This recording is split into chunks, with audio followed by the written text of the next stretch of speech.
पति पत्नी का जोड़ा एक होटल में जाता है और वहां पर मैगी का ऑर्डर करता है। जैसे ही मैगी का ऑर्डर करता है तो एक प्लेट सबसे पहले मैगी आती है, तो पत्नी बोलते ही अपने पति से कि आप पहले खा लो और उसके बाद जैसे ही दूसरी प्लेट आएगी तो मैं मैगी खा लूंगी। इतना सुनते ही पति मैगी खाने में मगन हो जाता है।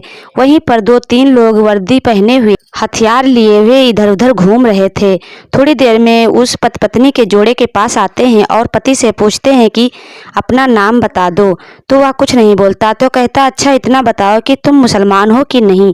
फिर भी वह नहीं बोलता और मैगी खाने में मगन रहता है। तो कहता है कि इस्लामिक आयत वगैरह कुछ भी अगर आता है तो मुझे सुना दो।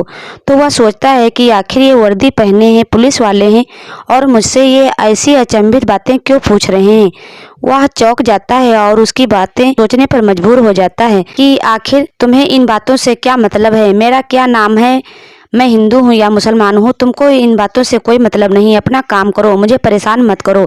और फिर से वह मैगी खाने में मगन हो जाता है। तुम्हारा क्या नाम है? तो वह कहता है कि मेरा नाम शुभम द्विवेदी है, बताओ क्या करोगे, क्या काम है।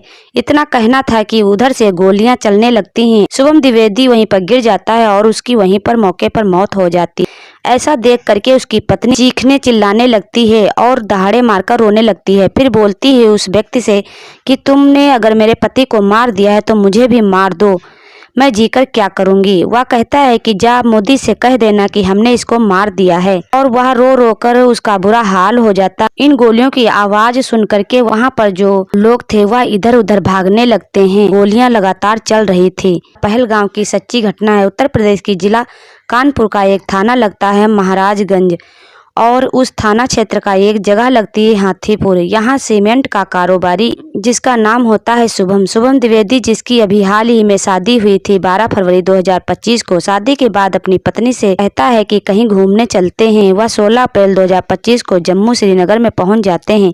श्रीनगर में जाने के बाद वहां ठहरते हैं और वहां से अलग अलग इलाकों की तरफ वो रुख करते हैं। परिवार के 9 सदस्य इधर उधर रोज घूमते हैं और उसके बाद होटल में आकर रुक जाते हैं, कमरे पर आराम करने लगते हैं। वहां पर एक बेसन घाटी है। बेसन घाटी में लगभग 10-12 किलोमीटर की दूरी पर घोड़े करने पड़ते हैं। घोड़े वाले से बातचीत करने के बाद वह उस घोड़े पर बैठते हैं। लगभग 8 से 10 किलोमीटर का ये सफर तय होता है। पहाड़ियों में इधर उधर घुमावदार रास्ते होने की वजह से सैलानी जो होते हैं वहाँ बिना घोड़े के नहीं पहुँचते हैं, या फिर जिनकी आदत होती है वहाँ चढ़ने की तो वो वहाँ पर जाते हैं पैदल, वरना घोड़ों पर ही सैलानियों को सफर करना पड़ता है और वह आराम से चले जाते हैं। उनका जो घोड़ा वाला कहता है कि साहब मैं यहाँ आपका इंतजार कर रहा हूँ, आपको एक टिकट लेना। आगे टिकट लेने के बाद 1 घंटे में जितना मन करे उतना घूम के आइए। इतना खूबसूरत दृश्य नज़ारा है, आप देखते ही कहोगे कि कश्मीर तो जन्नत है। जैसे यह बात शुभम द्विवेदी सुनते हैं तो मुस्कुराने लगते हैं। कहते हैं पूरा कश्मीर टहल लिया, सिर्फ पहलगांव बचा है, चलो आज उसे भी टहल लेते हैं। 3 घंटे का समय लग जाता है। ऐसे में प्यास भी लगने लगती है, ऐसे में भूख भी लगने लगती है। तभी शुभम द्विवेदी ने अपनी पत्नी से कहा कि चलो कुछ खाते हैं, और वहाँ 2 मिनट में मैगी तैयार करते हैं और जो पर्यटक होते हैं उन्हें दे देते हैं। ऐसे में जैसे शुभम द्विवेदी के हाथ में मैगी आती है, मैगी खाने के लिए वो तैयारी कर रहा था, इतने में ही 3 वर्दी वाले वहाँ पर पहुँच जाते हैं और उनकी सारी बातें सुन रहे थे। पास में आके खड़े हो जाते हैं और कहते हैं शुभम से कि क्या तुम मुसलमान हो।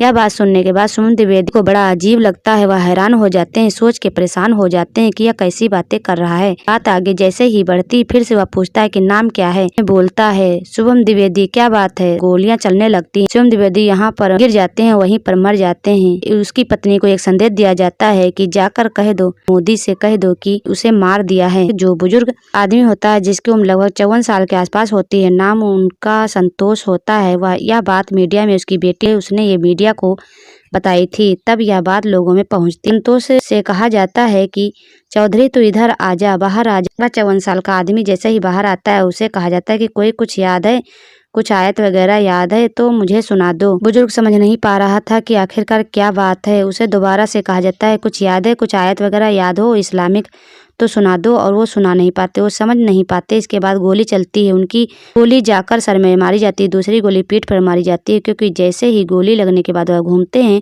तो तीसरी गोली उनके कान के पास लगती है। शोर ये चीखें सुनने के बाद जो उनके भाई होते हैं, यह बात सुनने के बाद जैसे बाहर निकलते हैं, आवाज़ लगाते हैं, तो आतंकवादी समझ जाते हैं कि ये इसी का तो भाई है, इससे क्या नाम क्या पता पूछा जाए। उनको भी 4-5 गोली तड़ातड़ मार देते हैं। गोली लगते ही वह जमीन पर गिर जाते हैं। इसके बाद हरियाणा करनाल के जो सेक्टर 7 है, वहाँ का एक गाँव लगता है भूसली। वहाँ के रहने वाले नेवी के लेफ्टिनेंट विनय नरवाल। दरअसल 16 अप्रैल 2025 को इनकी शादी हिमांशी से होती है और हिमांशी से शादी होने के बाद वह मसूरी में इनकी बारात का प्रोग्राम था। दरअसल इनकी जो नेवी के लेफ्टिनेंट होते हैं, इनकी पोस्टिंग होती है केरल की कोच्चि में। शादी के लिए आए थे, अच्छी खासी लंबी छुट्टी ले रखी थी और 16 अप्रैल को जैसे ही बारात रात को वापस आती, फिर से प्लान करते हैं कि क्यों ना विदेश घूम के आते हैं। इसके लिए उन्होंने यूरोप का एक वीज़ा अप्लाई कर दिया था, लेकिन वीज़ा अप्लाई करने के बावजूद भी इनको वीज़ा नहीं मिल पाता है, वीज़ा रिजेक्ट हो जाता है। वह अपनी पत्नी से कहते हैं कि तुम परेशान क्यों होती हो, हम अगर स्विट्जरलैंड नहीं गए तो अपने देश में भी एक मिनी स्विट्जरलैंड है, वहाँ चलेंगे। उन्होंने टिकट बुक कराया, सीधा ये जम्मू कश्मीर के श्रीनगर में पहुँच जाते हैं और उस श्रीनगर पहुँचते हैं तो वहाँ जाने के बाद ये सबसे पहले इनका जो रुख था वो मिनी स्विट्जरलैंड का रुख था। इसलिए 21 अप्रैल को ये स्विट्जरलैंड पहुँच गए थे। अपनी पत्नी को दिखाना चाहते थे कि यूरोप बिल्कुल वैसा ही दिखाई देता है जैसे जम्मू कश्मीर का पहलगांव। जाते हैं, जाने के बाद पति पत्नी आपस में बातचीत ही कर रहे थे, गोलियां चल रही थी।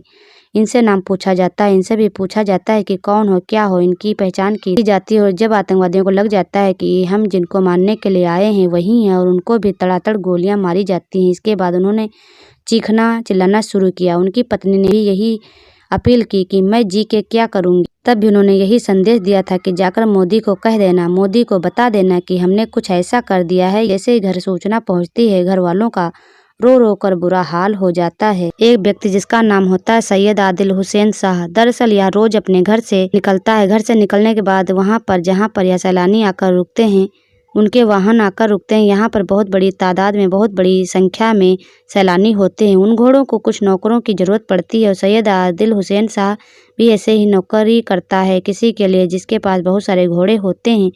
पास जाकर खड़ा हो जाता है। उसका काम है कि सैलानी के पास जाता है, बातचीत करता है और कि साहब आपको मैं ऊपर घाटी दिखा के ले आऊँगा, बहुत ही खूबसूरत है, मिनी स्विट्जरलैंड है। इस तरह के बहुत सारे लुभावनी बातें करके मजदूर आदमी रोज़ घर से निकलता है और घर से निकलने के बाद एक पर्यटक की तलाश में जाता है। गोलियां चल रही थी, उस गोली में यह भी सामने आ जाता है, आतंकवादी का निशाना बन जाता है। आतंकवादियों ने जितने भी लोगों को निशाना बनाया था उसमें सिर्फ पुरुष थे, बच्चों को, महिलाओं को उन्होंने इस कांड से दूर रखा। आतंकवादियों ने एक एक करके लगभग 28 लोगों को मौत के घाट उतार दिया। साथ ही 20 से ज्यादा लोग ऐसे थे जो गंभीर रूप से घायल हो चुके थे। उनकी लिस्ट बनती है कौन कहाँ से है तो उत्तर प्रदेश बताए जा रहे थे और ऐसा लग रहा था कि पर्यटकों को सिर्फ उनके पास जाते थे, उनके नाम पता पूछते थे, उनकी पहचान जानने की कोशिश कर रहे थे और वह स्पेशली कुछ खास को ही निशाना बना रहे थे। और इस तरह से जो निशाना बना रहे थे और यह खबर अब सोशल मीडिया पर हर जगह पर, न्यूज़ चैनल पर हर जगह चल रही थी।